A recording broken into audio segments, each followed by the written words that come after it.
Welcome to Explore, Explain, Highlights. In this Highlights package, we'll be looking at Season 1, Episode 3, with our guest, John Burn-Murdoch, discussing the project, the Financial Times Coronavirus Tracker.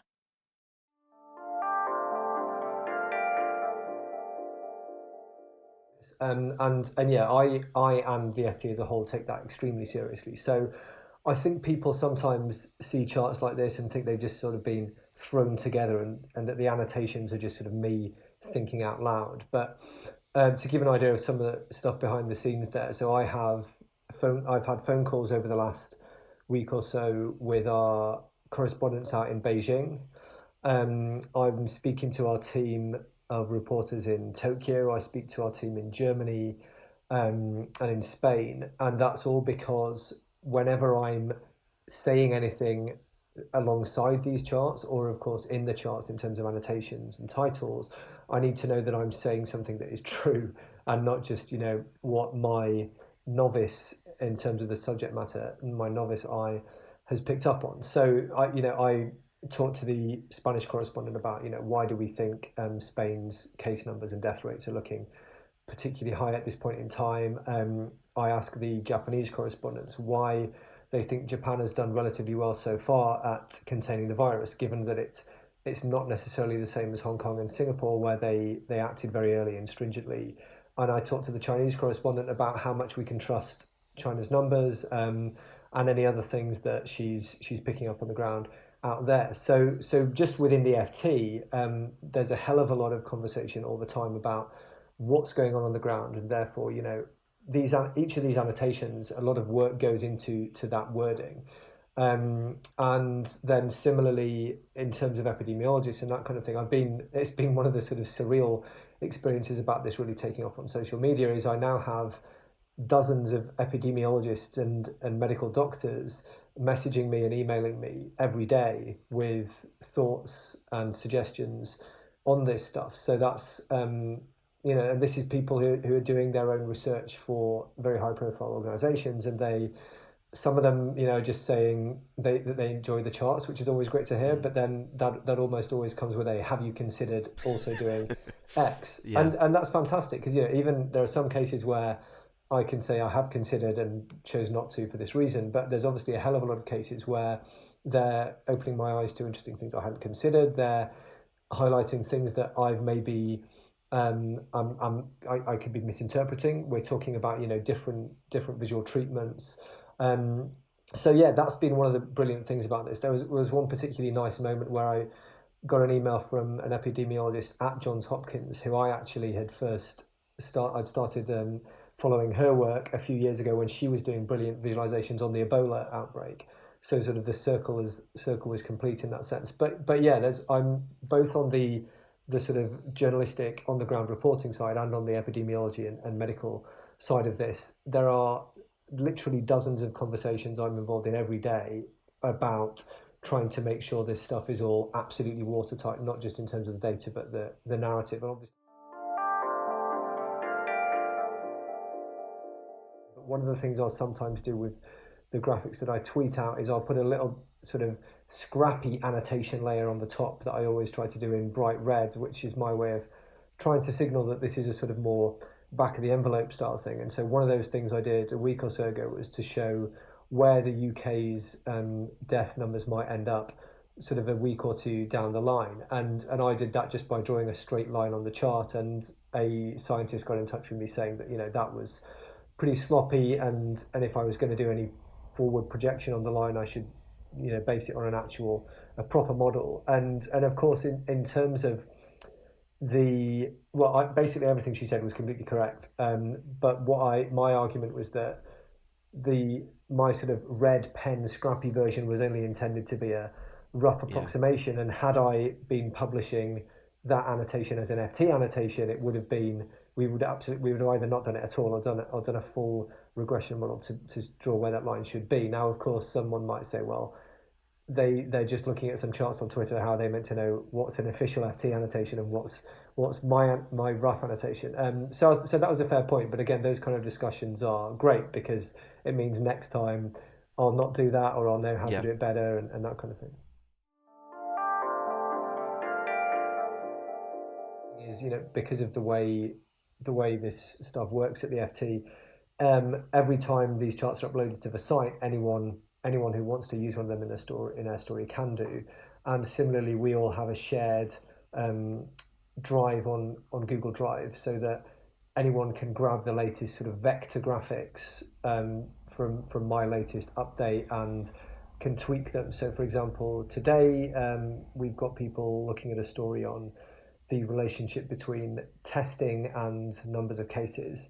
And so Steve was able to grab the file out of my folder and then create a version where he's just focusing on the UK, so just knocking back all the other lines to highlight that one. So other, the newsroom as a whole has access to all the PNGs, and then everyone on our team across the UK, like the visuals and the data and visuals team in the UK and the US, and in our other offices around the world, anyone can dip in and sort of customize one of these charts for a particular story as well. So yeah, these things are being used across the website and in print and all over social. And the thing I'd say on that is that might sound to some people like that must mean a lot of work, because you've got to make multiple versions of all these charts. But what I'd say there is the tooling that we have across our team makes this a much easier task than one might think. So every time we make a chart using our D3 workflow at the FT,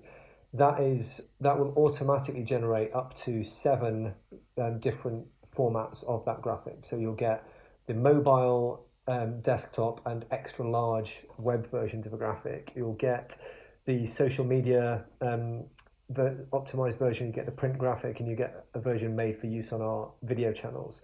So all of those graphics will be built synchronously. So if I add a new line or a new highlight to one chart, that will appear on all of those charts. So whether we're producing this for web only or for web and print, the additional workflow is the additional sort of resource and time is relatively small. And on that point about the mobile sized versions as well, there's a couple of things to say there. One is that I think most people will be familiar with the fact that for news websites now, most of our traffic comes from people on mobile phones. But the interesting thing has been even while everyone's working from home, most of the traffic to this page is still coming from mobile phones. So right. That's, as in literally, more than half of people encountering this page see it on a mobile. So like as with any other story on the FT, the graphics, the charts that everyone is familiar with now in this page are all embedded in this page in 3 different sizes. So if you're on a big desktop, you'll get the wide version. If you're on a tablet or a narrow window, you'll get the desktop version. And if you're on a mobile, you'll get the mobile version. So people on my Twitter feed will only have seen one version of each of these charts, but there are actually several for different devices. And the thing on that is so yeah, generally the tooling we have makes it very easy to do this, to simultaneously generate all of these different sizes and formats. But the interesting challenge with a case like this is when it comes to annotations.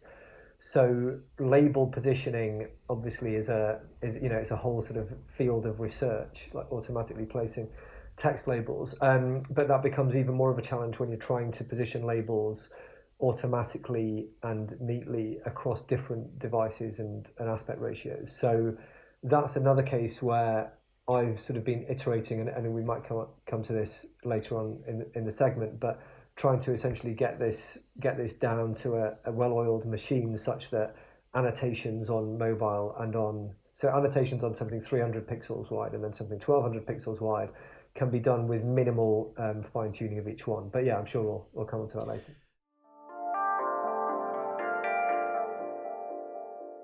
They assume that most of the work goes into the chart, but when I talk about that process that starts at about 6 p.m. every day, that's probably the bulk of the time between 6 p.m. and the update is on the data side. And I'm always trying to refine and streamline that process as well as the visual process. So the starting point for this was the Johns Hopkins University data, which I think a lot of people will be aware of. So that's they've been publishing daily cumulative case and death numbers for countries and some subnational regions all around the world. And are they seen as the main custodians of this in some respects?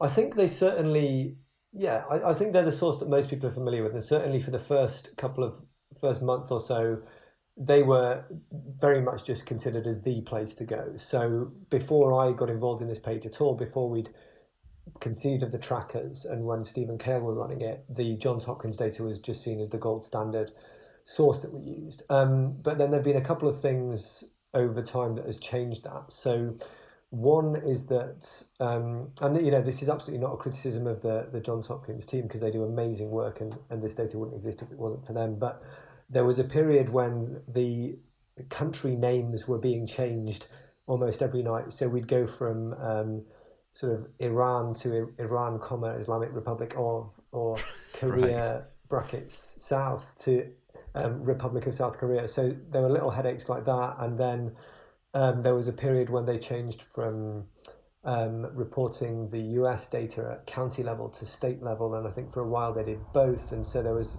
for a brief time, some of us, myself included, were accidentally double counting data in the US. So there were lots of little bits like that which needed ironing out. There's then the case that for us as a newsroom, the timeliness of this data is really important. So another brilliant data source that I think a lot of people should be making more use of is from the European Centres for Disease Control, which they have a spreadsheet that they put out at exactly the same time every day. It's around noon UK time. And that, again, has daily case and death numbers for every country in the world going back right to the 1st of January, actually, so a very early starting time series. And that's a great resource. But the one drawback for us at the FT, we'd love to use that, but we will publish several stories a day which are based on a new number that has just come out, like within the last hour or so. And that will be a Spain correspondent writing about Spain or that kind of thing. And that means in order to have our numbers in this page, in these graphics, in this table, lined up with that, and not to have our own reporting sort of contradicting what we've got in this page, we need the numbers in this page to be very up to date as well. So that's why we're now essentially collating multiple sources. So we still use the Johns Hopkins data as a sort of initial grab. We then use some of the European Centre for Disease Control data to fill in any gaps earlier that miss off the beginning of the Johns Hopkins time series. There's then the site Worldometers, which I think some people might be familiar with, which is also sort of crowdsourcing, but always linking back to their sources on data, which can lead to getting things faster, getting some of the more recent updates. As I say, I'm then in touch with various correspondents around the world who will give me, in some cases, embargoed, like for a brief period of time, brief embargoed reports on numbers. I'm on the NHS mailing list, so I get their daily updates for deaths in the UK. And then there are all sorts of cases where you talked about the subnational data. This has been, I think there was a point when I regretted doing a subnational chart, because the data collection process there is much more involved, because none of these big international bodies are tracking that. So this is where the Twitter has sort of come to the rescue, and I've been inundated with links and tips from people in France and people in Switzerland and people in Germany linking me to the best sources for subnational data in their countries. So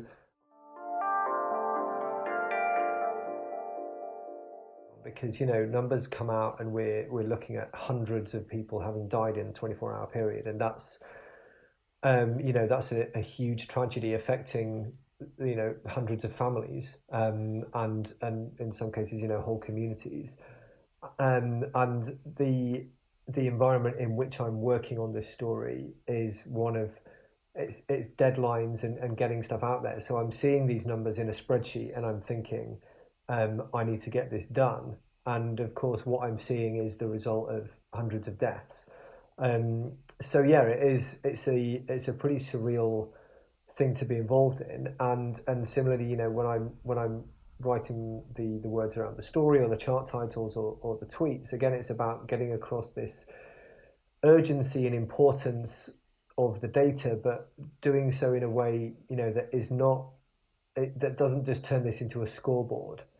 And that's why I think I'm always trying to keep the narrative to be one of governments and people and countries needing to act in order to prevent themselves ending up where other countries are, rather than, just saying X country has overtaken Y and that kind of thing. Because it's just it's a very odd thing to be reporting on. Seeing these numbers in spreadsheets, but obviously knowing what they represent and knowing what I'm hoping that these charts can help other countries prevent. So I think it's just about, like you say, being cognizant the whole time of what this data means in reality, and to keep emphasizing the need for action rather than just the uptick in numbers and that kind of thing. Thank you for joining us for this Explore, Explain highlights episode. As always, the full episode is available on YouTube or wherever you get your podcast. We hope to see you again soon on another episode of Explore, Explain.